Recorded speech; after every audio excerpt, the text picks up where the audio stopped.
welcome to I Teach I Learn. My name is Aishwarya and I love talking about Montessori and I love suggesting activities that you can do with your children if they're between the age group of 3 all the way up till 9. This video contains activities around grammar for 3 to 6 year olds. Yes, you heard that right. Grammar for 3 to 6 year olds. So why should grammar be offered in the first place?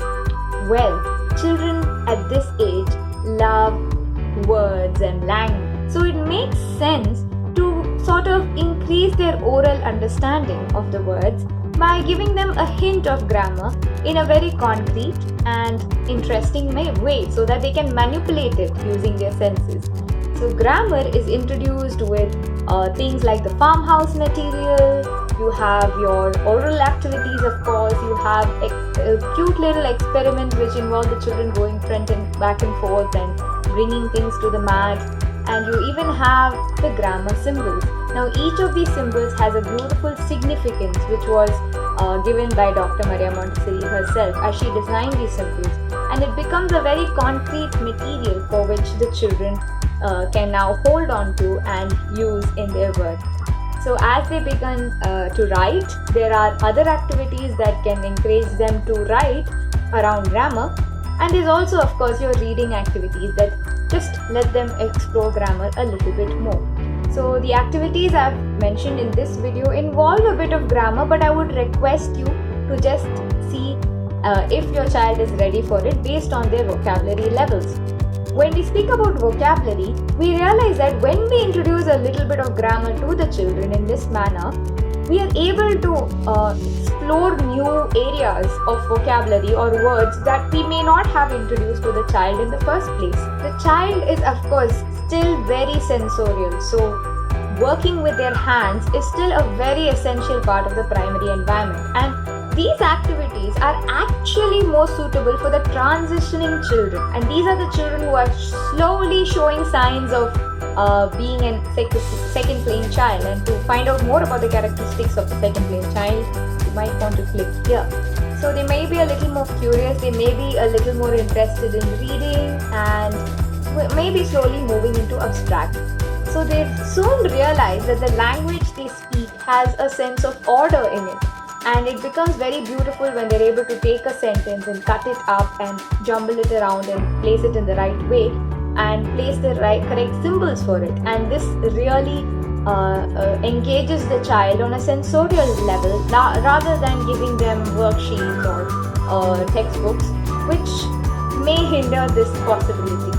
And the beauty about these activities is that the oral activities and the sensorial activities can be given even to a child who is not incurred writing or reading per se. So coming back to the symbols, let's talk a little more about them. So the first symbol I'd like to talk to you about is the noun, which is shown with a black pyramid or a black equilateral triangle. The reason the pyramid was chosen is because any civilization around the world probably started out by naming things around them. They would have had names for nature, objects in nature, the food they ate, the clothes they wore, their weapons, their tools, etc. So names and nouns are very important and predate most of our languages all over the world. And therefore, Maria Montessori represents it with a pyramid, which is a very stable object. A noun is a very stable part of speech in grammar, and that is what she wanted to show, that the pyramid would not roll over, it would not move unless we give it a bit of energy. Whereas verbs, on the other hand, the red sphere that I spoke about is a red ball, and if you push it, which we show the child, we push it and the ball rolls. So we see that a verb happens and then it has rolled and it's no longer in the same place. So it keeps moving and it has a lot of energy. And it also is red color like the sun because it gets energy to the noun, which is the black stable pyramid.